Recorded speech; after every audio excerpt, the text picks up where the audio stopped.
വാണിജ്യ സിലിണ്ടറുകളിൽ പാചകവാതകം നിറച്ച് കരിഞ്ചന്ത. സംസ്ഥാനത്ത് 3000-ലധികം സിലിണ്ടറുകൾ പിടിച്ചെടുത്തു. പാചകവാതക ക്ഷാമം മുതലെടുത്ത് കരിഞ്ചന്തയിൽ ഗ്യാസ് സിലിണ്ടർ വിൽപ്പന വർദ്ധിക്കുന്നു. അനധികൃതമായി ഗ്യാസ് നിറയ്ക്കുകയും വിൽക്കുകയും ചെയ്യുന്ന ഇടങ്ങളിൽ സപ്ലൈ ഓഫീസർമാരും എൻഫോഴ്സ്മെന്റ് ഓഫീസർമാരും ചേർന്ന് റെയ്ഡ് നടത്തുന്നുണ്ട്. സംസ്ഥാനത്ത് 3000-ഓളം സിലിണ്ടറുകൾ ഇതിനകം പിടിച്ചെടുത്തിട്ടുണ്ടെന്ന് കൊല്ലം, തിരുവനന്തപുരം, പത്തനംതിട്ട ജില്ലയിലെ എൻഫോഴ്സ്മെന്റ് ഓഫീസറും പത്തനംതിട്ട ജില്ലാ സപ്ലൈ ഓഫീസറുമായ GS ഗോപകുമാർ പറഞ്ഞു. ഇതിൽ തെക്കൻ മേഖലയിൽ നിന്നായി 1000 സിലിണ്ടറുകളാണ് പിടിച്ചെടുത്തത്. വാണിജ്യ ആവശ്യങ്ങൾക്കുള്ള സിലിണ്ടറുകളാണ് അനധികൃതമായി പാചകവാതകം നിറച്ച് വിൽക്കുന്നത്. ഗാർഹിക ആവശ്യങ്ങൾക്കുള്ള സിലിണ്ടറുകൾക്ക് ഓരോ ഏജൻസിക്കും നിശ്ചിത പ്രദേശമുള്ളതുപോലെ വാണിജ്യ ആവശ്യങ്ങൾക്കുള്ള സിലിണ്ടറുകൾക്ക് ഏത് പ്രദേശത്തേക്കും വിൽക്കാം എന്ന സൗകര്യമുണ്ട്.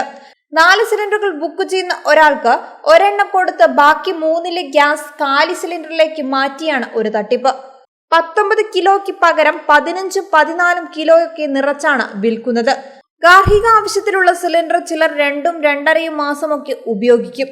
അവരെ കൊണ്ട് ഇടയ്ക്ക് ബുക്ക് ചെയ്യിപ്പിച്ച് ആ സിലിണ്ടറിൽ നിന്ന് ഗ്യാസ് വാണിജ്യ സിലിണ്ടറിലേക്ക് മാറ്റി നിറച്ചും തട്ടിപ്പ് നടത്തുന്നുണ്ട്.